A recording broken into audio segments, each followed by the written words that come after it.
I self-published it. So, because that's what, what could I do? It was all written. It was, it was, and at least I had the opportunity. I could self-publish. I didn't have to do, just a few years prior to this. I think this came out, I want to say, I don't know, I'm trying to remember, 2009 or something like that, this one. And, just a few years prior to that, you couldn't self-publish and have like this print on demand thing, like, and it's available all over the world.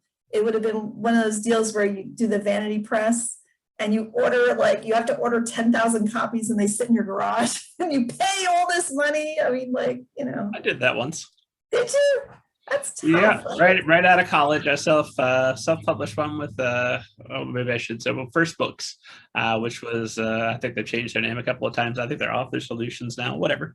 They were a vanity press, and I ended up with a bunch of copies. I actually sold most of them.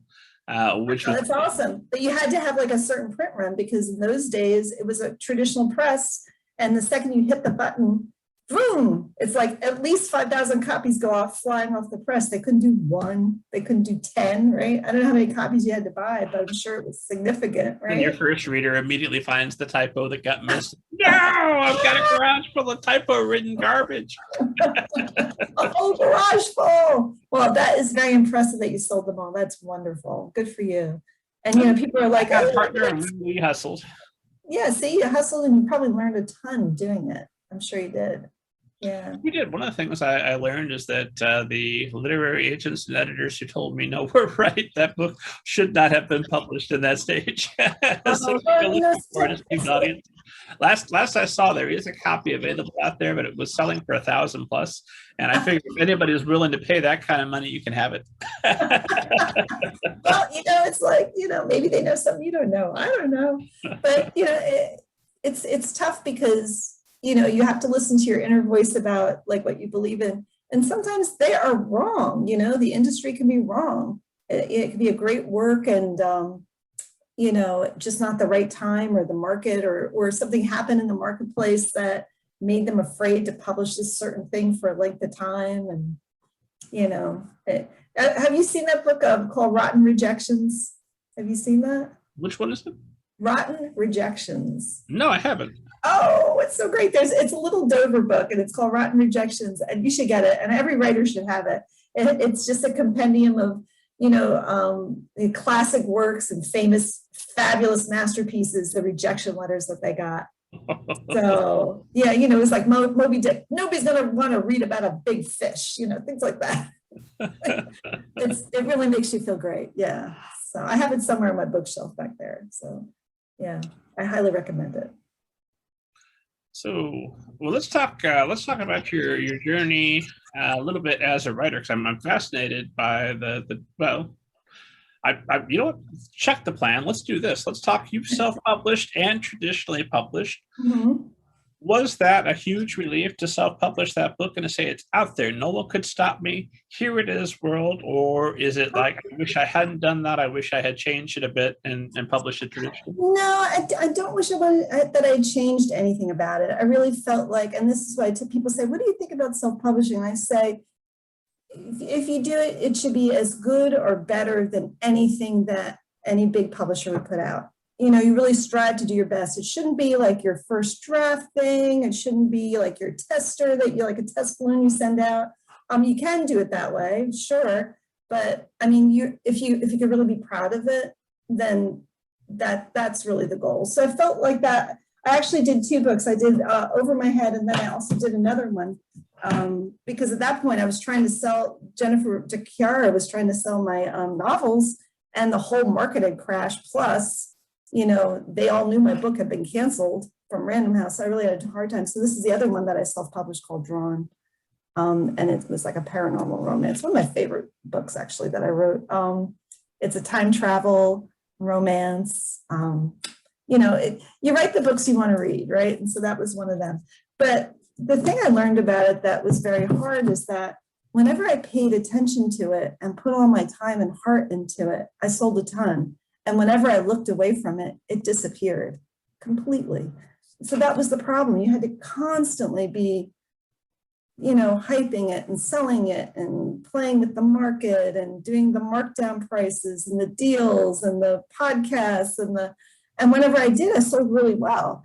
But that wasn't my business. I mean, I just couldn't sustain it. After a while, I was just like, So it's still out there. They're still for sale. I still get, check, the way Kindle works and stuff, they just automatically drop money into your bank account. I'll get like we see a book or two sell a month somewhere in the world. That's nice. It's paid for itself a few times over. And, but that was the hard part for me, the constant need to market it, to get it out there. Somehow it was very hard to get that whole thing where something grows, it's so available and seen everywhere so that it's discovered, right? It's that discoverability. Whereas like something like Green, even though it was published a few years ago, the libraries all have it. It's on lists. I'm still getting like invites from, different organizations. They'll find it. It can be found. And it's being read all over the place, as a Day So Gray, which is really fun with COVID. I always Google myself. We all do. Come on, you do too, right, Rob? Come on, you do. We have to. You have to Google yourself. So I Google myself and I check like within a week just to see what's out there that I, to be aware and to, if I need to follow up with somebody or buzz something. And all through COVID, Green and A Day So Gray have been read by librarians and teachers and museum people and pastors and to kids everywhere. And I would get these notices. I would when I Googled myself, sorry, and I would be able to check it out, and I would check in and say hi and things like that. And with things that are self-published, that's the problem. It's really hard. If somebody has a good platform, I think that they can keep it out there and keep it seen, or they love doing that all the time. But for me, that was the real challenge. So it was never anything about like, oh, I regret I did that. It's just a lot of work. That's what I think. I've got to imagine it changes things just a little bit. And also, by the way, in relation to Googling yourself, I set up a Google alert for Robert Kent. And I keep thinking about canceling it because at least a couple of times a month, I find out how many Robert Kents there are in the world. And most of them have obituaries. Oh my, that's too great. Stop sending me those. But in terms of self-publishing, obviously there's still that stigma that can come along with that. I would imagine if you come in and you've got a traditionally published book and you are a literary agent, you are a figure within traditional publishing. Does that curb that stigma a bit, or are they still kind of looking down their nose just a little bit at your book? No, I don't think anybody's looking down their nose anymore. I really think that was a factor of the initial thing. When it first came out, I think it was just like, oh, you've done that because you couldn't do that otherwise. And I don't think that's really true anymore. I think a lot of people are self-publishing for many different reasons. For some of us, they've hit the marketplace, they've tried, they couldn't get through for whatever reason. It's hard. It's very hard to get the attention of literary agents. And then if you don't have a literary agent, now more so than ever, the amount of markets that are open to writers who don't have agents is really small. Is there any crime in self-publishing? No. The thing that gets tough is when you see the quality is really bad, when you see that there's typos all over the place, they haven't created a good product. But if it's a nice product, I don't think it has it's not like a career killer at all. And there's an awful lot of people that have self-published and made really good careers at it in different genres, right? Like we were talking about erotica, for example, or romance. If you have a series where you get in there and you really hook people and they want the next book and the next book. There's a lot of people that have gotten their rights back on things and then self-publish them, like books have gone out of print. And now you can take that out of print book and you can put it online and it's the same title. So there's a lot of different ways to use that in your portfolio. And I imagine that people who are like, say, poets, short story writers and things like that, if they go to festivals, art festivals, they want something to sell and they can self-publish. There's been such a snobbery about publishing that's grown over, you know, the past, you know, say 100 years, but before that, everything was self-publishing, you know, everybody just, they got the money and they put their stuff out, you know. So it's really about the quality of the work. So I don't look down on people at all who are self-published. I just think that there's certain things, like when I get queries from people and they say, oh, I've been #1 in my category in Amazon. I sold 500 copies or whatever like that. I know from having self-published that you can be #1 in your category if like 10 people buy your book in one day.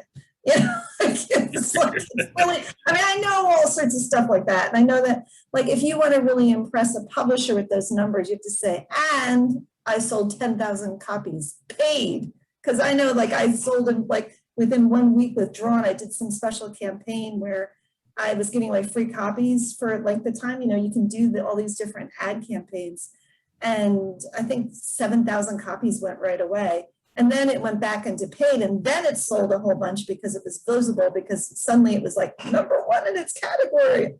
You know, so, you know, if it's a quality work and, you know, it's not something that's terrible, you know, like, there's no, it's not going to hurt you. That's what I'm saying. It's not going to hurt you anymore. It's not that same thing that maybe when I first started doing it, it was like that vanity press, like when you had the vanity press, you hear they call it a vanity press. It's that's such bad PR, isn't it? They needed to relabel that, because right away it was like vanity, you know, like, oh, nobody would want you, so you have to do this. Like, there's a whole stigma that's just, it's not necessarily true. So, for example, with, you know, there's a lot of people who are like public speakers, or they, you know, they have a nonfiction platform and they can go to conventions and they do presentations. Hey, if they're going to self-publish their work and sell it right there, good for them. That makes total sense, right? And why did they need the middleman in that case, right? So there's a lot of different ways to look at it. I think you know, you can't judge people like that. That's the thing. And there has been judgment in the past, but there's a lot of things that have also, you know, we've seen it over a period of years now, the way things have shifted in attitudes, right?